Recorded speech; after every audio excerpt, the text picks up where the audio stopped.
NATO members and other Western countries have stepped up the supply of weapons to Ukraine. The UK pledged 14 Challenger 2 tanks, the US 31 Abrams tanks, and Germany dispatched 14 Leopard 2 tanks with more to follow. Other countries are sending anti-tank and anti-air systems, artillery pieces, drones, armored vehicles, and other types of armored vehicle and tank. Modern, sophisticated weapons are key to the success of Ukraine's spring counteroffensive. But all this different equipment made in many countries brings with it challenges. Ukrainian troops need to learn to operate the new equipment and need supplies and replacement parts. To try to overcome the identification challenge, the US has issued Ukrainians with a deck of 52 playing cards of various pieces of hardware to help minimize friendly fire incidents. Welcome to Silicon Curtain. All our content is also available on popular podcast platforms like Spotify and Apple Podcasts. Please like and subscribe to help new people find our fantastic speakers.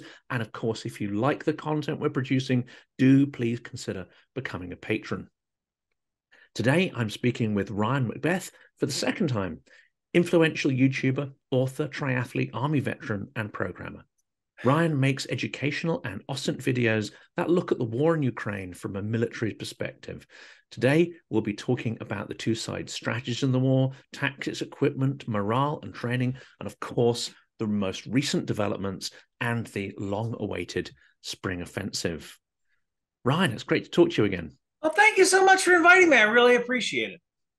Well, it was a fantastic conversations we had last time. Lots of comments generated, and that was the best performing video on the channel at the time. I have to say, Ben Hodges has trumped it since. He's extremely popular, but hopefully today's video maybe has a chance of becoming the #1 on the channel again. And I think there's a real hunger, isn't there, for people to understand what's going on. Certainly those who support Ukraine, there's a lot of complex issues. And for someone like me who has not been in the military, it can be quite difficult to kind of grapple with all of that. Yeah, I think I found my niche. I had talked about this before, but a couple of months ago, I was at dinner with this person who ran a private intelligence agency, and he asked me, where do you want to go with this? And I said, well, I like writing software, but I would like to be the Neil deGrasse Tyson of open source intelligence and military topics. I don't just cover Ukraine. I've talked about Sudan. I've talked about Iran. I've talked about China. I'd love to get into Armenia and Azerbaijan. It takes a while, but it seems like there's certainly a role to play for someone who can distill military topics down to a level of the average person can understand, especially since, at least in the United States, only 0.5%, 0.5% of anybody has ever been in the military. That's a very low number. So it's very easy to spread misinformation when the average person doesn't know how the military works.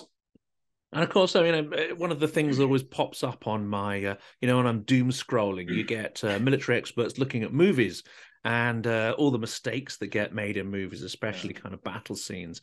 And I think one of the real risks of someone like me is to take a little bit of knowledge, take a little bit from videos I've watched of various experts and kind of presume that I know what I'm talking about. But when it comes to something like the spring offensive, this is an incredibly complex operation that must be being organized behind the scenes.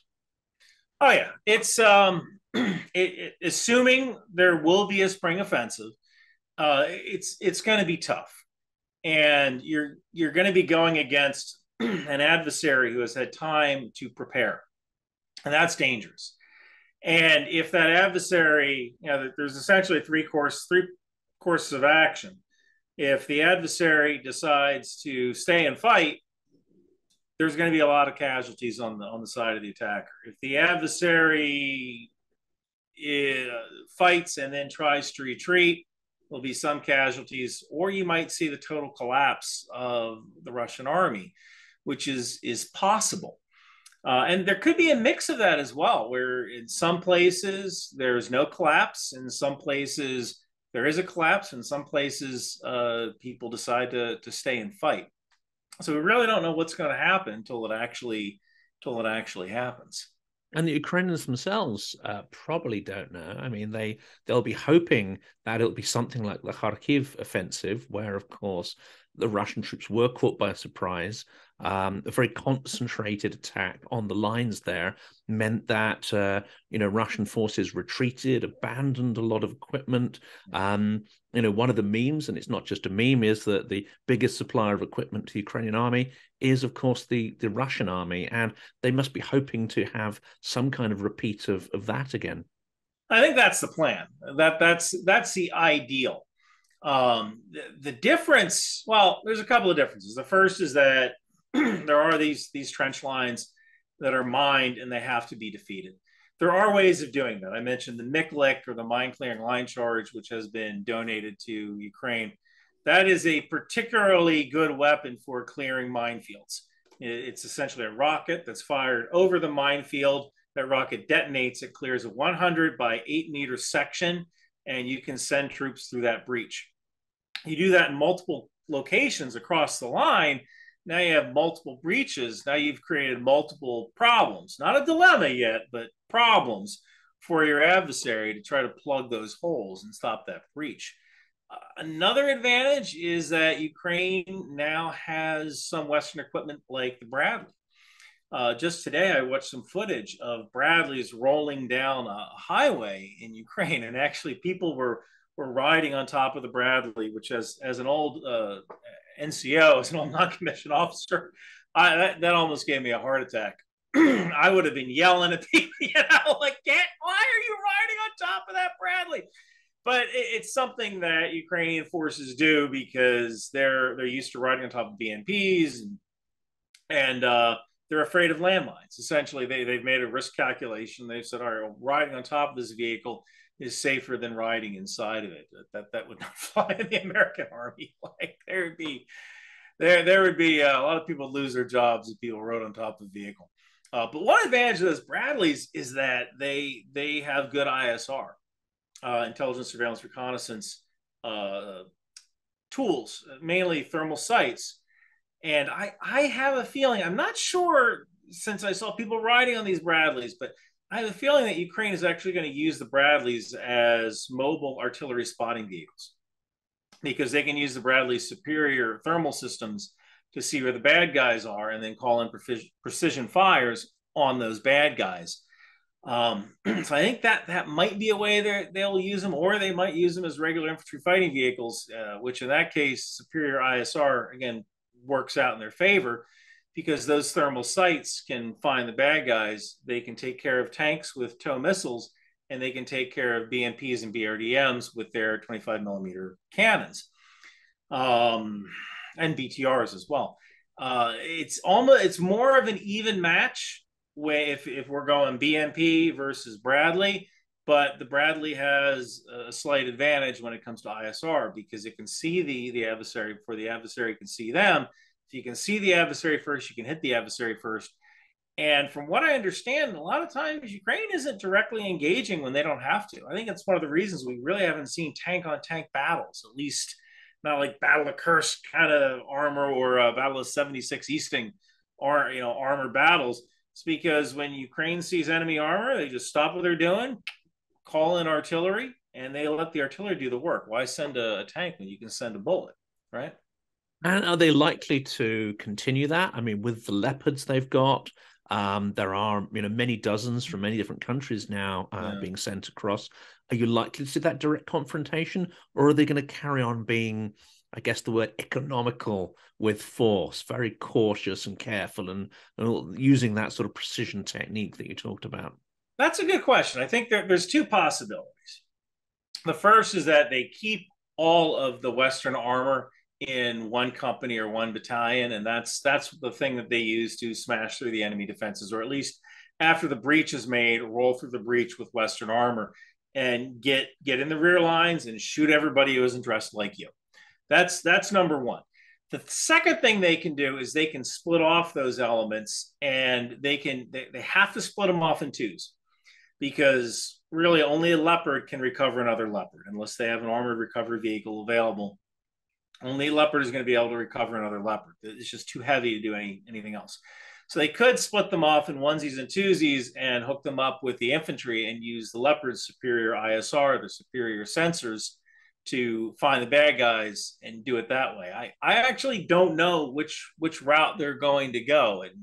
And coming from the American military, we would use tanks to smash through the breach. But the Ukrainians have been fighting this war for a long time. They know what they're doing and they know how to approach things. And they're going to do the thing that is best for their particular situation.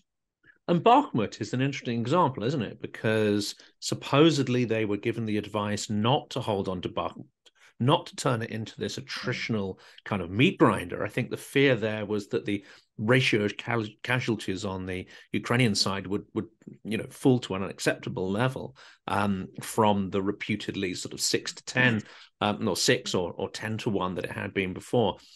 But they decided to hold on to that. And that strategy actually seems to have worked. It's ground down Wagner. It's destroyed Wagner. It's caused all sorts of friction between the regular forces and Wagner. And I was going to tackle that one kind of later in the segment, but it's quite interesting bit of news, isn't it, that came through today or yesterday. Prigozhin had this massive sweary rant with the backdrop of horrifically mutilated Russian corpses, basically swearing at Shoigu, swearing at Gerasimov, and also claiming that he's going to be pulling Wagner out of Bakhmut. And then the footage yesterday showed massive sort of phosphorus incendiaries burning the center of Bakhmut and what's left of it down. I mean, first of all, let's tackle Ukraine's strategy. Do you think they were right? Do you think they understand what's going on the ground, perhaps even better than outsiders? Yeah, well, this is kind of where I fall apart because I am not a general. I am a sergeant. I'm pretty good at talking about stuff within 5,000 meters of my position. When it comes to strategy, I get a little fuzzy on that stuff. I think that Ukraine did what they thought was right for them. And I think I've said this before. Is it right to stay in Bakhmut? Yes. Is it right to leave Bakhmut? Yes. There's not going to be a right answer. It seems like what they did worked, but if things had just gone the other way a little bit, it might not have worked. And that's war, man. War is hard. And when it comes to Wagner throwing all this equipment away or attacking and throwing all these men and equipment away and then backing off and saying we're leaving, well, I don't know what you do when you can't uphold the terms of the contract. I mean, Wagner is a contract military force. Contract militaries are, any kind of security contractor is really good at doing security guard stuff, like a unit like Wagner, or any kind of unit like Triple Canopy or Wackenhut Group 4 Folk. They're great at guarding a static place or guarding a rear line area. When it comes to actually attacking and assaulting and moving as a unit, you're not necessarily fighting for your country. You're fighting for a paycheck, and that might motivate you not to fight so hard. So that's kind of the thing. And I would like to know what the terms of the contract were with Wagner, whether there's some sort of breach of contract, you guaranteed to supply us this much amount of ammunition, you haven't done this, so you're in breach of the contract, so we don't have to fight in Bakhmut anymore, so we're leaving. That's something I could see. And also it could just be a situation where they realize that this just isn't worth it anymore, which is probably what the Ukrainians are kind of going for. We're just going to make it hard. People have talked about casualty ratios. I don't know what the casualty ratio actually is. And just the word casualty is kind of weird too, because a casualty can mean a death or an injury. And if someone gets wounded and they get sent to the rear and they recover and they get sent back and they get wounded again, how many casualties do you have? Did you have one casualty? Do you have two casualties? I don't know. I don't know how you calculate that. So when you think about it, the strategy of wearing down Russia, because I've said it before, Bakhmut is at the junction of these two roads, which are MSRs, main supply routes, back into the Donbass. So it was literally the perfect place for Russia to attack because they had their logistics set up to move toward those 2 points. And it was literally easier to attack there, even though they were getting hurt. Back to casualties for a second. Typically, and this goes back to like von Clausewitz, and it's in all the books, when you're attacking, you're going to take 6%, at least in an urban environment, 6% of casualties per day. When you're defending in an urban environment, you take 3% casualties per day. That's just how the math works. It's just what happens. So you can look at any kind of leaks or whatever you want, but the math says attacking 6% per day, defending 3% per day. That's just the way the math works out. Now, if you have a unit that collapses, then of course your casualties aren't going to be that high. We saw that in Iraq, at least in Operation Operation Iraqi Freedom, when America attacked, the coalition attacked, and the Iraqi army just collapsed. They collapsed all the way back to Baghdad. Some people stood and fought, but for the most part, this army we were supposed to grind against just collapsed. So I can see why Wagner might remove themselves from Bakhmut, because if Russia was in breach of their contract with Wagner, then you're not giving us the ammo we need. You're in breach of contract.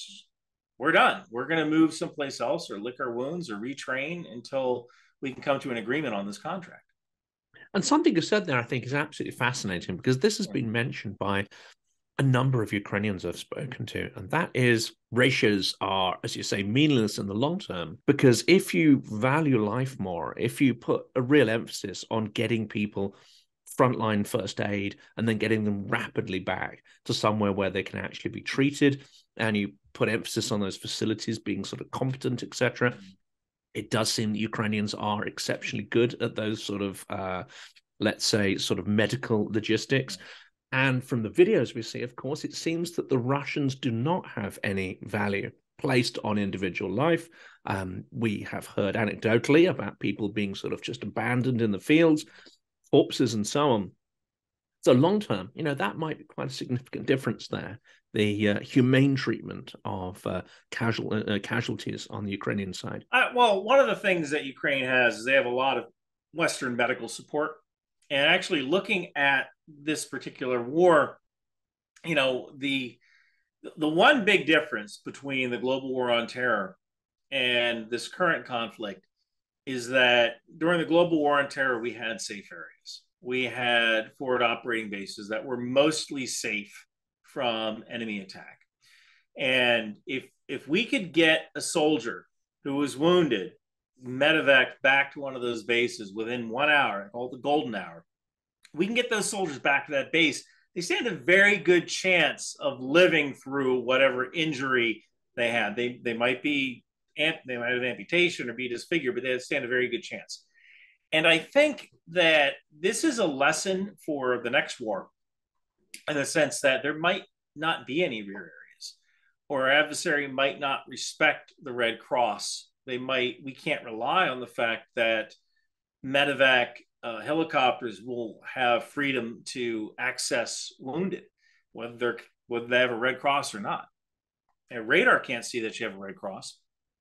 All they see is a helicopter, and they're going to take that thing out.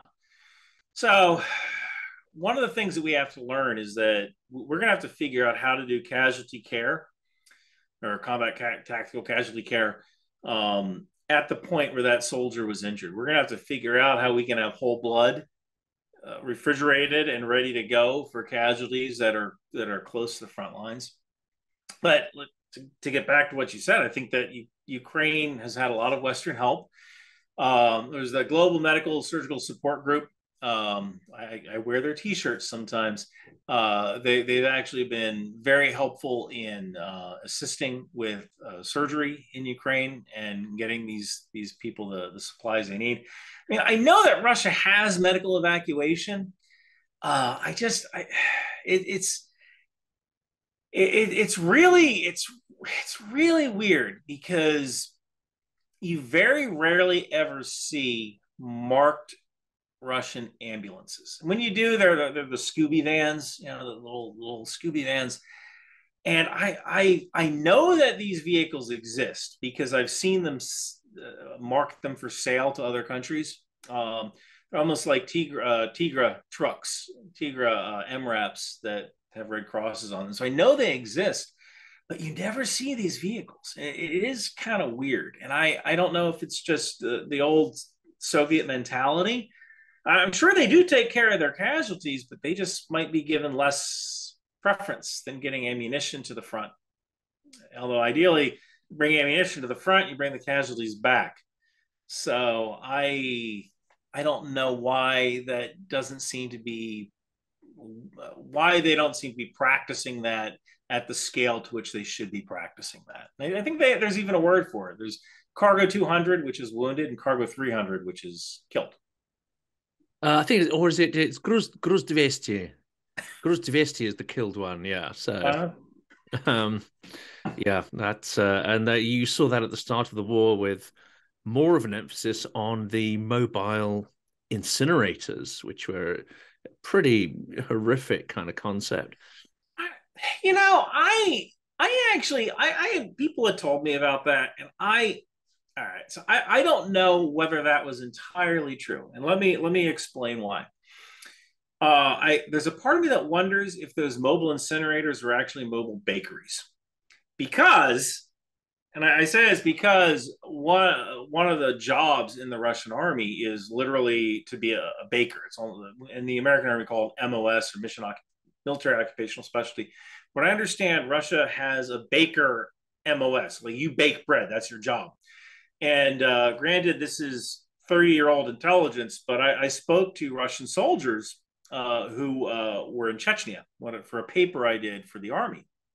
And this, during the attack in Chechnya, Russia realized it was very cold. So soldiers are going to be allotted an extra 500 calories a day. So they brought these mobile bread trucks forward, these mobile bakeries. Unfortunately, like, orders got mixed up and the bakeries never actually got pushed forward and the soldiers never got their extra calories. Has that been confirmed? These really were mobile crematoriums, or could they be mobile bakeries? It's Yeah, I mean, I hadn't heard the bakery one, but it's not, I guess, impossible. I Yeah. mean, it could be a cunning piece of Ukrainian propaganda there. The other thing that's gone around, Yeah. and this is quite sinister, and that is that, of course, the Russians, they sent riot troops in the columns down to Kiev because they were expecting a riot situation, not Yeah. necessarily a full military pushback. So a lot of those destroyed vehicles, they found riot equipment, they found parade equipment, and so on. Yeah. More recently, there's been some research that suggests they also had kill lists. They had lists of people like teachers, politicians, it would be leading intellectuals, academics, anybody who was likely to push back on Ukraine being completely subsumed and taken over. It's likely that tens of thousands of people. So these, if they were incinerators, they may not have been sending them for their own troops, but to get rid of the evidence of the genocide of the intellectual and political class of Ukraine. And, Ukrainians will say, well, there's a long history of this. During the Holodomor, during the 20s, Ukrainian writers were killed en masse. Even in the Communist Party, if you can imagine, the sort of Presidium or whatever it was, the meeting committee of, I think it was, hundreds of deputies, communist deputies, every single one of them was arrested and shot. Not just a handful, every single one didn't make it. So there's a long history of Russians eliminating their potentially civilian resistance. So yeah, I guess we'll only know in the fullness of time. Yeah. But certainly the intent was pretty gruesome, I think, from the start. Oh, I can buy that. I know that I believe the riot gear thing. I could see that because Russia's used to Hungary in 1956. Let's just roll in the tanks and people will go, okay, we don't want to deal with that, right? So they might have thought like, all right, this is just going to be just a walk in the park, and then you got people filling beer bottles with gasoline like it's on. Yeah. When that first happened, I think I did a video about that, just a short video about can a Molotov cocktail kill a tank, and really no, it can't. And then you get people, whoa, what about if you throw it in the engine? You want to get close enough? I can tell you the first time that I was in a dangerous situation where I thought an RPG had been fired. My hands were shaking so much that I couldn't open the feed tray cover of my machine gun. And this was a task that I had done literally thousands of times. I was so terrified that I couldn't even open the feed tray cover. I guarantee you, you're not going to have the presence of mind to throw that Molotov cocktail directly in that little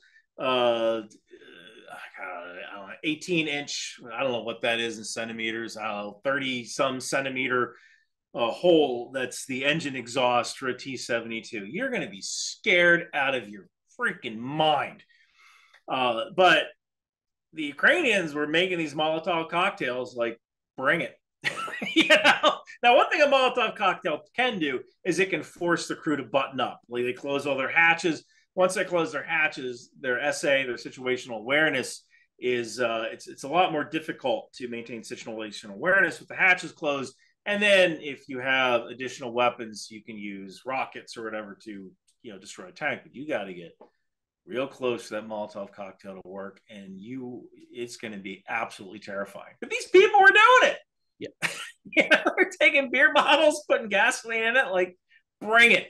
I don't think the Russians, I don't think they expected that you're just going to have regular people throw Molotovs at them.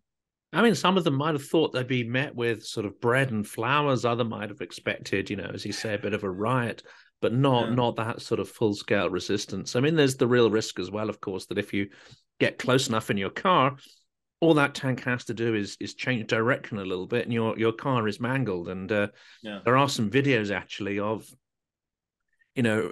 fairly, I would say, maybe inexperienced Russian tank drivers, basically, running over civilian cars as they change direction. I've seen a couple of those recently, and we've seen other, we've seen that video everyone has of the guys on the parade ground and the vehicles going around the edges, and he just takes out one of the soldiers on the parade ground. And that leads to quite, I think, an interesting topic which I wanted to tackle. And we talked about the equipment. We talked about on both sides, whether they have the motivation or not. But how important is training, and also how important as identification of vehicles? Because in the intro, we talked about, the US having made this pack of 52 cards to help identify the huge range of equipment that Ukraine now has, and the fact they've got tons of sort of Russian Soviet equipment, which is exactly the same as the gear that the Russians have. So is friendly fire going to be a real problem, and how can training and identification techniques help to avoid that? It's always friendly fire is always a problem, especially when you don't really know where you are, or when you're looking through thermals and everything's just a blob. That is definitely an issue.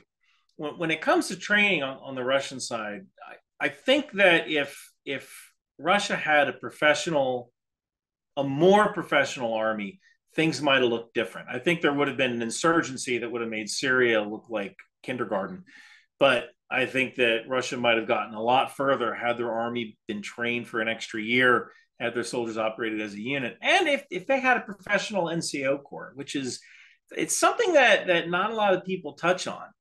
That, one of the things that I kind of brought to the table is that I was what's called an E7, or a staff sergeant. I don't believe the British Army has a similar rank. I think their equivalent of a sergeant. I think their equivalent of a sergeant first class is just a sergeant, straight sergeant. And then when you become a first sergeant, I think you're a warrant officer now. I'd have to relook at the ranks again. But the one advantage in a lot of NATO armies is that you have this professional corps of soldiers who are not officers, but they're non-commissioned officers, and they're the ones who have all the tactical and technical knowledge. And so while the lieutenant is out getting the mission orders and so on, that NCO is, they're drawing fuel, they're drawing the ammunition they need, they're helping make sure all the equipment is good. The Russian army does not have that. And it's because it's expensive. It's expensive to have an NCO corps. In order to become a sergeant first class, I had to go to a school called PLDC to become a sergeant. Then I had to go to a school called BNOC to become a staff sergeant. Then I had to go to a school called ANOC to become a sergeant first class. The names of those schools have changed in the time I've been out, but you had to go through 3 professional development schools. I think it was ANOC where I actually wrote my paper about Chechnya. And so you're doing master's level work when you become an NCO in the American Army. And that's just not something the Russian Army has, because it's just, in their theory, it's like, well, you're a conscript or you're kontraktniki, and if you're kontraktniki, then you can become an NCO. So they have these junior NCOs that are leaders, but when the lieutenant gets killed, they don't know what to do. They don't really step up and take over that lieutenant's place. They don't really have that full picture. I've actually had, so twice this has happened. I've had Russian soldiers, you don't know whether it's true, right? When someone's emailing you. But I've had 2 Russian soldiers contact me and they've said, can you tell me what's going on in this city? Because I have a buddy of mine in this city and I don't know whether he's alive or dead. Can you tell me if the city's been overrun? I was like, they don't tell you? Like, why are you coming to me? And I guess I have a reputation that I'm definitely on Ukraine's side, but I'm fair when it comes to composition, disposition, status of forces. Like, I'm going to tell the truth about what's going on. And so I guess they thought, well, we'll ask Ryan McBeth. Which is like, it's so weird having another soldier reach out to me and ask me, like, is my buddy okay? Like the thought, oh my God, you're not even taught that. Now one kind of interesting thing is, like I said, with the Russian army, if you want to be a leader, they say, here's a path to become an officer. If you want to be a technical professional, like you really like to repair missiles, you become a warrant officer.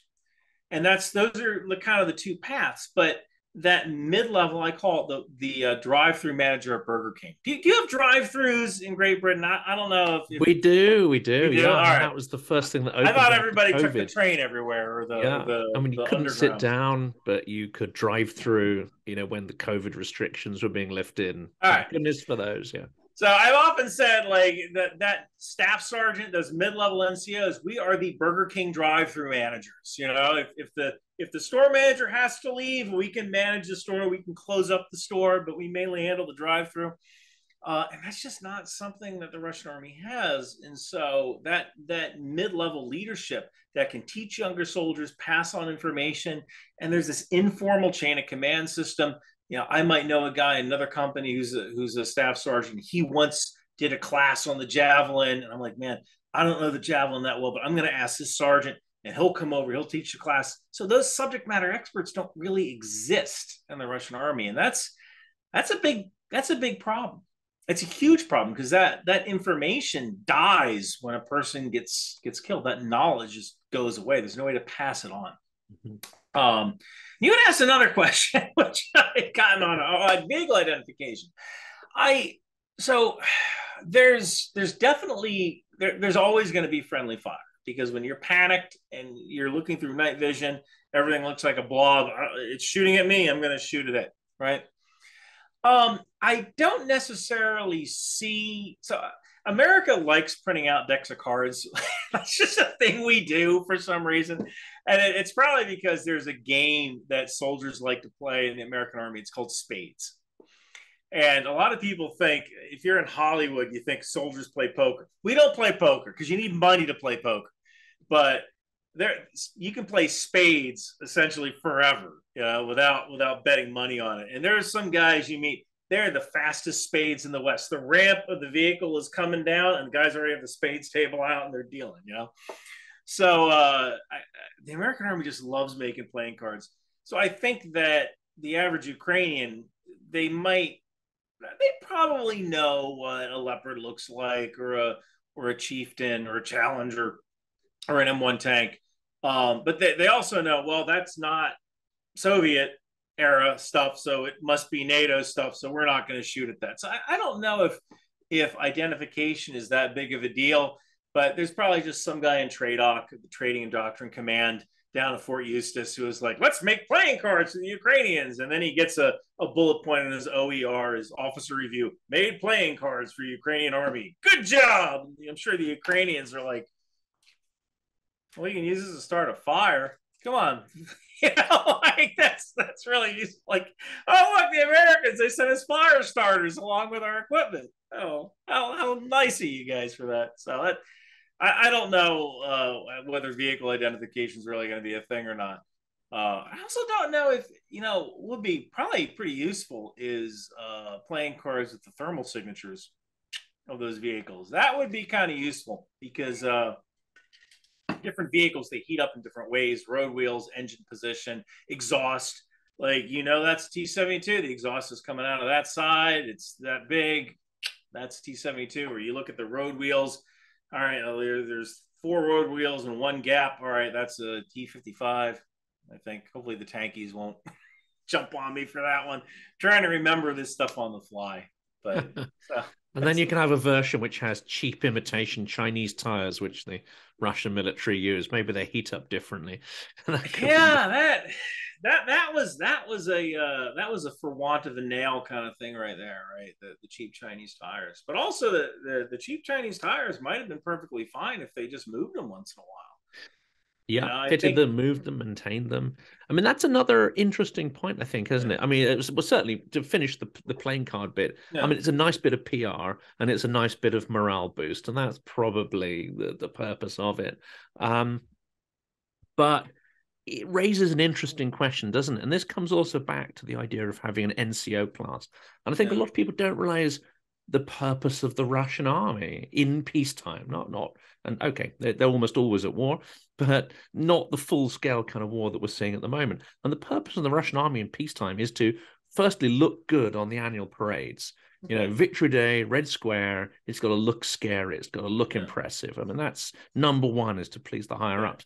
The second one is that it is not a military that can be directly compared with Western ones, because it's another form of kleptocracy. So those guys at the top are not just going in for a career in the military. They're going in to enrich themselves. They're going in because they know that they will have junior soldiers under them that they can use as near slave labor.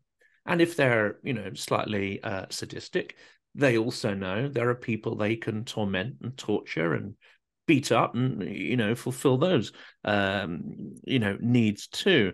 And of course, if you were to have a sort of NCO class, firstly, there's more people to skim money out of the system.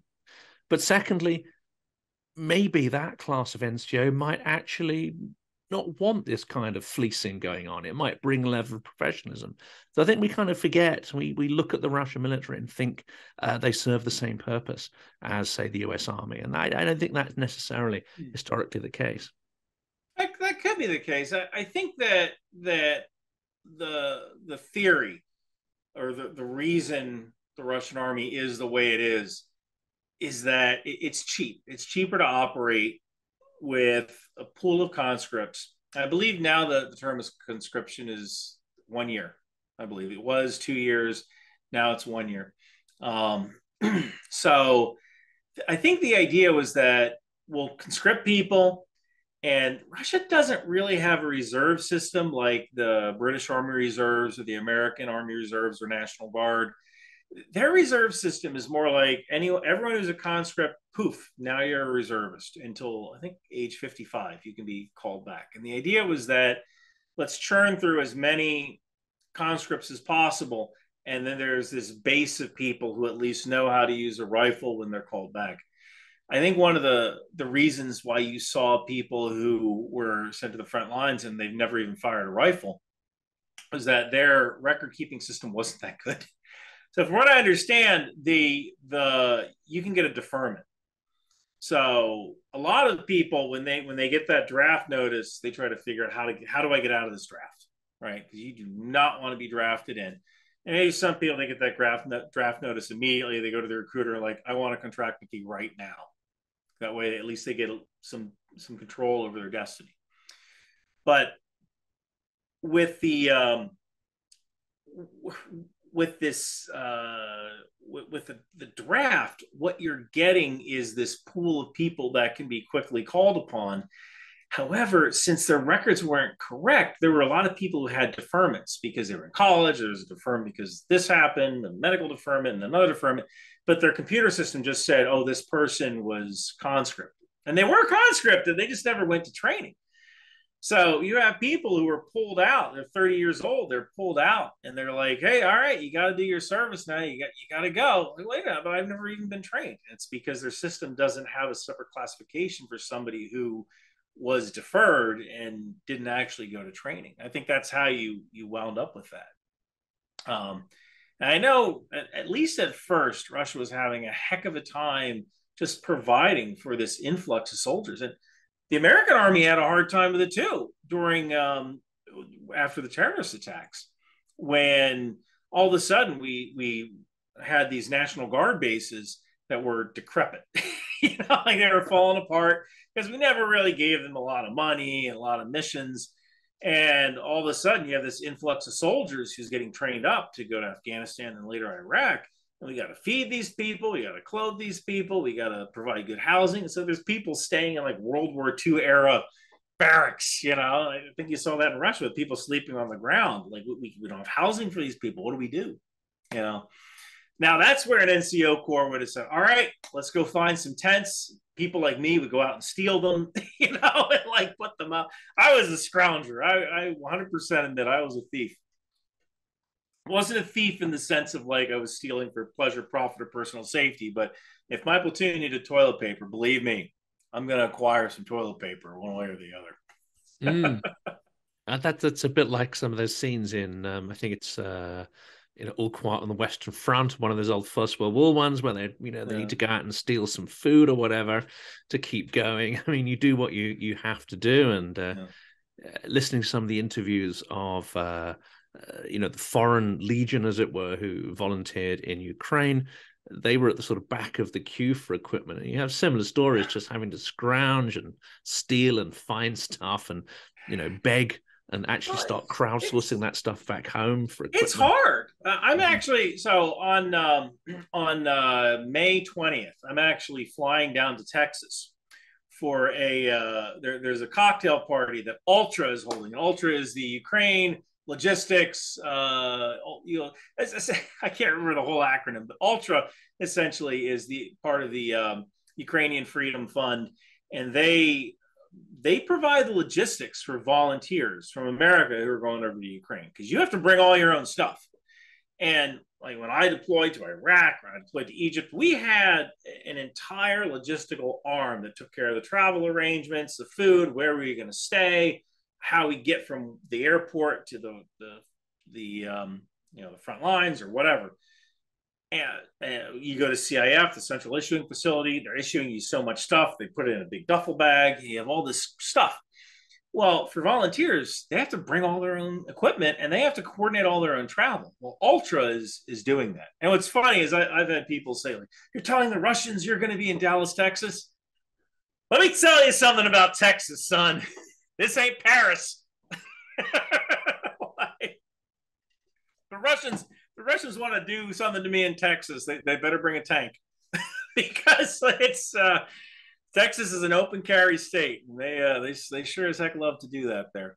So I think the Russians would stand out a bit like a sore thumb, if I'm honest. There, I don't think there's much chance of trouble. Not a lot of the Diaz tracksuits in Texas. I'll tell you that.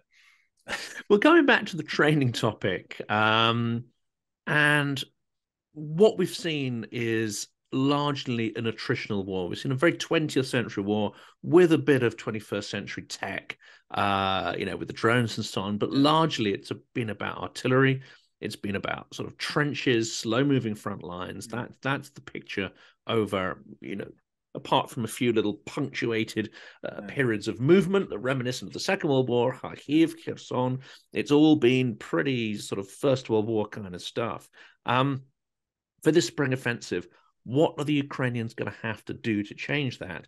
And do you think they have managed to sort of master this art of, combined arms, which many of the military people I've spoken to have said this is going to be absolutely crucial, being able to go beyond the kind of tactics that we've seen so far in order to eject the Russians from their territory? I think they've definitely mastered the combined arms to a point that even the American army is looking at things that they've done, going, maybe we can do things better. One of those things is when it comes to artillery, Ukraine essentially invented an Uber app for artillery, and this is something that would never happen in the American army.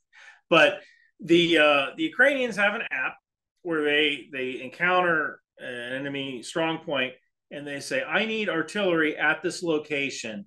Who can take this mission?" And then units will bid. I'm close enough. I can take this mission. And that has empowered a low-level warfighter, comparatively low-level warfighter, probably a lieutenant, in a platoon, who doesn't have integrated artillery. There's no planned fires. Nobody gave their company commander, here's an artillery asset that's just for you. Instead, they have a pool of artillery assets that anybody can call on for any reason, and they can say, I need artillery here. That would never happen in the American army, because I'll tell you this, the brigade commander is not giving up his most casualty producing weapon to some corporal who thinks it's a good idea to blow up a building. Not going to happen. But Ukraine thinks differently, and they've trusted their lower level soldiers with this app, and that they know when it's best to call in artillery. That might be something that the American military might want to think about, especially since we're pivoting towards China. Or I should say we're pivoting. I don't want to get you demonetized. We're pivoting towards the Pacific and West Taiwan. So we're thinking about how we're going to fight West Taiwan in the Pacific. And we might need to get to a point where a soldier can call in a HIMARS strike because they believe this thing is needed to accomplish their mission. So that's one thing they've done. They've done pretty darn well. It's this integration. I've also seen good integration with their infantry fighting vehicles and armor. And another thing they're good at is they're using situational minefields, which is something I've never seen before.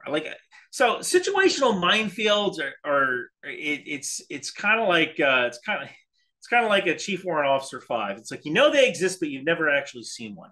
So a situational minefield is essentially an artillery-delivered minefield. In the American Army, we call it RAMS, or Remote Anti-Armor Mine System, RAMS.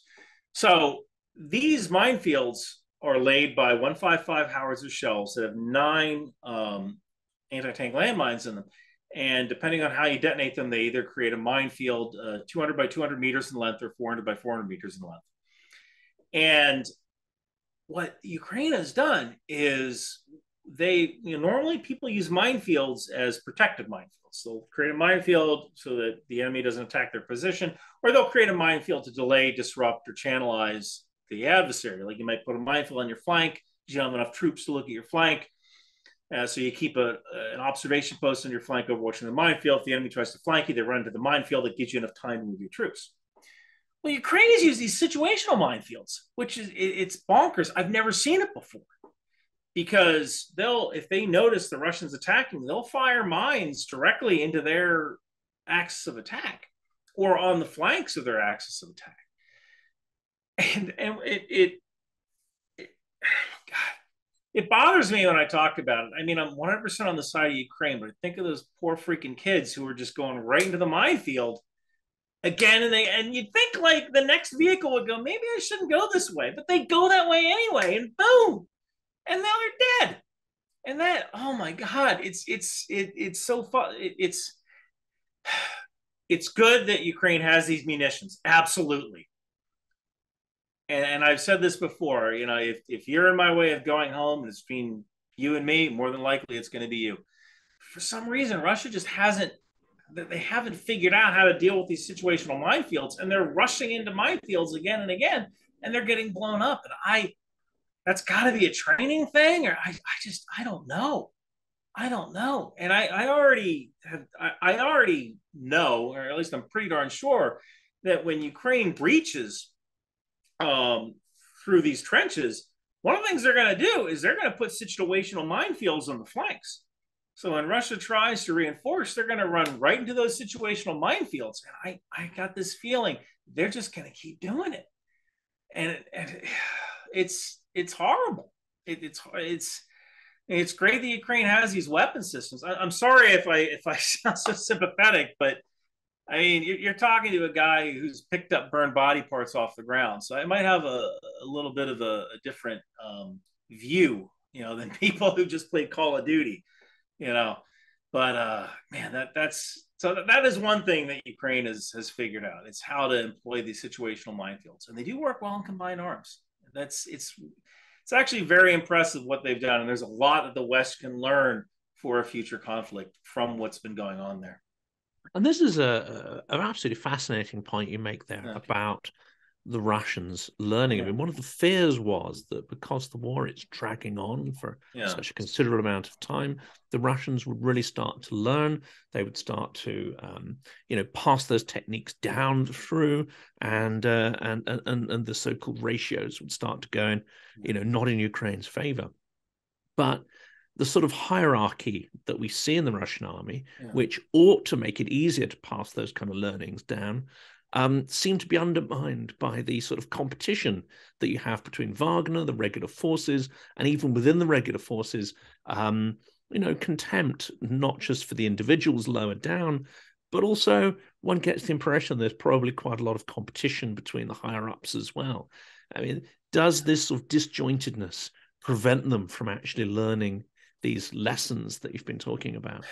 I think so. I think they've learned some lessons. And I think that some of those lessons might be that they learned how to use EW, electronic warfare. And that was kind of proven when in the first couple of days, those Bayraktar drones just caused havoc among Russian forces. And then Russia figured, all right, we need to get our air defense up here. We need to use more EW, electronic warfare, to jam these drones. Russia's also figured out how to use their own drones. They haven't pushed FOs or forward observers down to the individual companies yet, which is something that they like. Again, I don't know why they haven't done that. Why the only people who have FOs are the special forces and the paratroopers. They have forward observers who can call in artillery. But Russia remains fixed on planned fires, like planned artillery fires. And I think the reason why a lot of changes haven't been pushed down, it's not necessarily because of the officer class, it's because they don't have that professional NCO class. So you might have privates who learned something, like we shouldn't do things this way, we should actually do things this way. But nobody's ever going to listen to them. Even if they're the senior private who's still alive when the replacement troops come in, they might make that senior private, poof, you're a sergeant, notionally, for disciplinary stuff and so on. But just because you're a junior sergeant now in charge of these new privates doesn't mean anyone's going to listen to you. Like, hey, man, we should maybe go around this minefield instead of charging right through it. Or maybe we should stop, wait for our vehicles that have mine rollers to try to push through this minefield instead of just charging right through it. So I think, again, it's the lack of the professional NCO corps. Officers, people get mad at me when I say this. Russia has a fairly competent officer corps because they're a professionally trained officer corps. Things they do well: electronic warfare, air defense, I'm sure there's more stuff. All I can think of really is electronic warfare, air defense. They tend, anything that involves senior officers doing stuff. Oh, artillery, planned fires. They tend to do those three things: artillery, air defense, and electronic warfare fairly well because it's officers who've been trained, who've gone to school, who know what they're doing. When they have to get junior subordinates into the mix, they start screwing up. And that's an issue. So I don't know. There might be officers who want to change the way things are done, but they just can't get all that information down to the lower level units because they don't have that NCO core that can enforce those standards and change the way they do things. Well, it's interesting you mentioned that. I know we've got only one or two sort of questions left, time for that. But the story that broke yesterday was that the HIMARS that have been incredibly effective at disrupting, whether it's barracks or, storage facilities or logistics, that actually the Russians have started to introduce some kind of electronic jamming that is making HIMARS less effective. So that exactly talks to perhaps learning some of the lessons there. Is that a worry at all as we approach the spring offensive? I don't think so. And I thought about making a video about this, but there's things I don't want to talk about. But so in a general sense, I don't know if they have the M31A1 rocket, because there's a system. So let me back up for a second.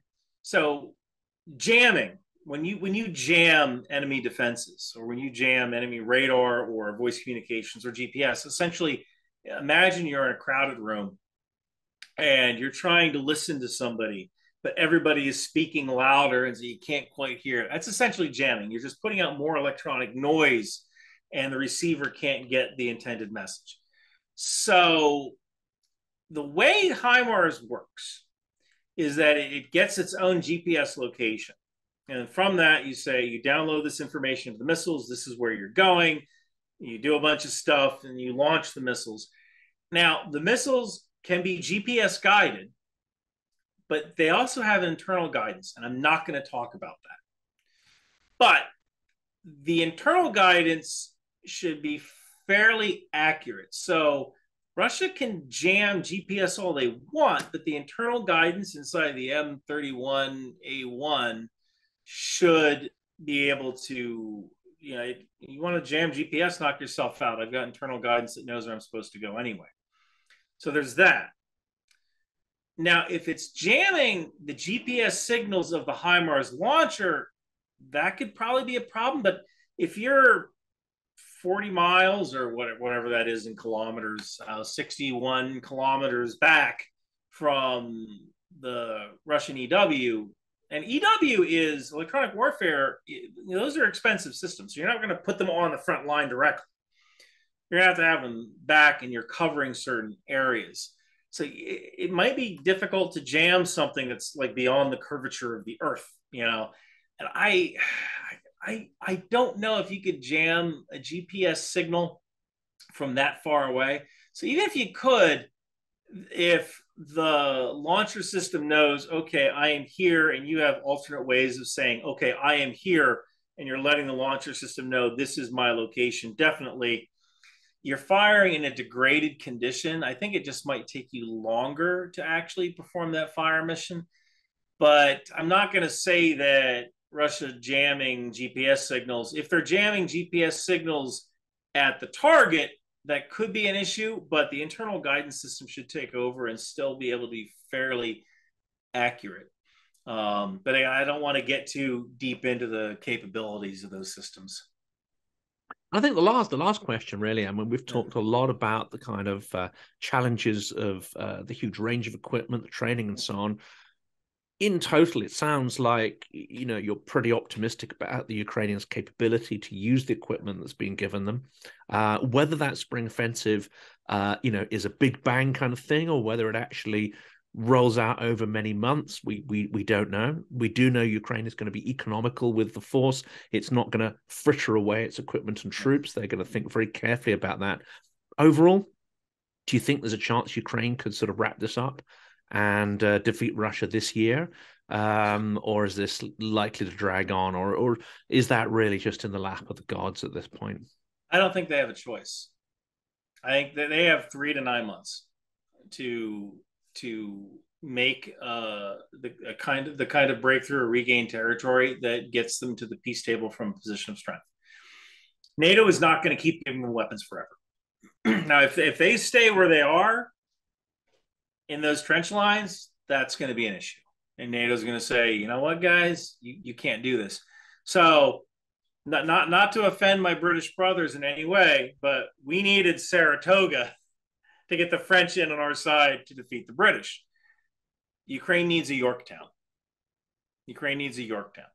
And with their Yorktown moment comes additional funding. I think that if they can make a breakthrough, that's gonna move the window a little bit more, because people are gonna go, oh my God, they were able to retake this and this and this and this, and now the map looks different. Yes, we should keep giving them weapons, but they must accomplish this breakthrough. There must be. I don't even know if it's called. I don't know if you can call it a counteroffensive, because a counteroffensive should kind of be close to an offensive. So I think it's really just an offensive right now, right? Everyone says counteroffensive. I even say counteroffensive. They must launch an offensive that has a decisive blow to Russia. And either they come to the peace table from a position of strength, and Russia goes, you know what? This isn't worth it anymore. We're just going to negotiate.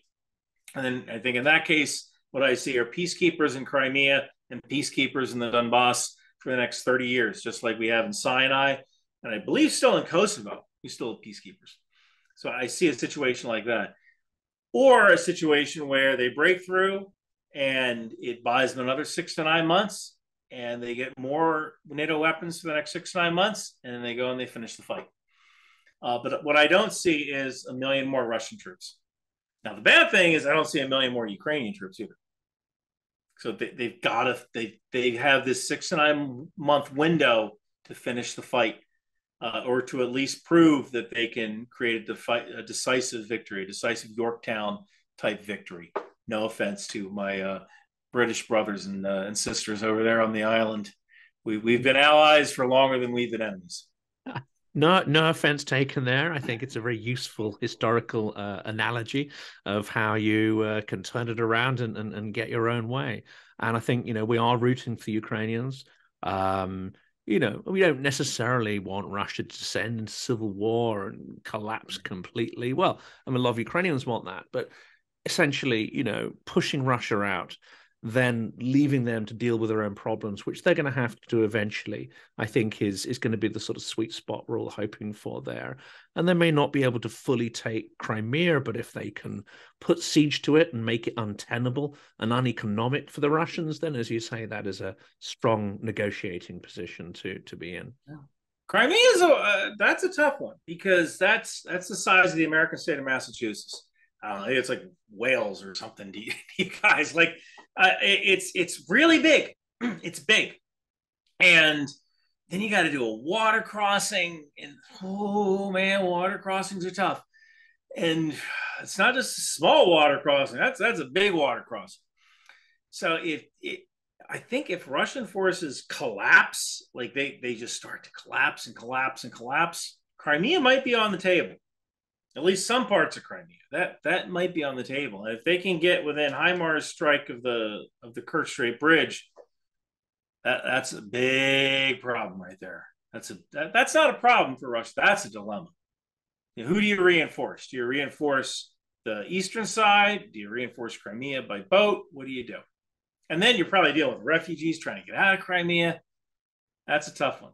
Mm-hmm. And actually, there was a theory. I had talked about this video that we saw a couple of days ago on the 3rd, where there was a drone strike against the Kremlin. And people said that it was Ukraine. People said it was a false flag. Thinking, it could be an internal faction that doesn't want this war anymore, or it could be homegrown terrorism. That happens during wartime too. There's plenty of Tartars who don't like Russia. There's plenty of Chechens who still got a grudge. So could you see Tartars? I'm sure there's still Tartars in Crimea, right? You have those guys operating as partisans, blowing up bridges, fighting. There's even Zed patriots who don't think Putin is executing the war successfully enough, and you can see one interpretation would be Daria Dugina, and also this other guy who's blown up in a cafe with a little Yeah, statuette. statue. You can see that as being a signal perhaps sent from the secret, from the FSB to the extreme patriots saying, stay in your lane. Yeah, Equally, exploding that little firework over Putin's home, as it were, could be a signal to say, yeah, you're mucking this up. yeah, And here's a little signal for you. I mean, who knows at this point? It's a very murky affair. Nonetheless, yeah, I mean, to end on the Crimea one, any inroads into Crimea would almost certainly create an extreme political storm. In Russia, it would look incredibly bad. Putin would look extremely weak, and any gains that he's made over the last decade would be undone very visibly. And I know Ben Hodges thinks that Crimea is the key to really defeating Russia. Nonetheless, huge challenges, military, physical, logistical, remain there. And well, when that starts, I'd love to be able to kind of unpick it with you. you know where to find me. I mean, this has been a huge, huge pleasure, Ryan. And it's fun doing it on the day of the coronation, which we have there, and all those wonderful allusions to to American War of Independence. And I'm not an arch royalist, so I find this really amusing, but also incredibly insightful. And I think this has been an incredibly enjoyable conversation, and I've learned a huge amount from it. And I do advise people to check out your videos because there's a huge amount there on equipment, tactics, and based on the experience that you have in the military. Thank you so much, Jonathan. I really appreciate being invited on your show.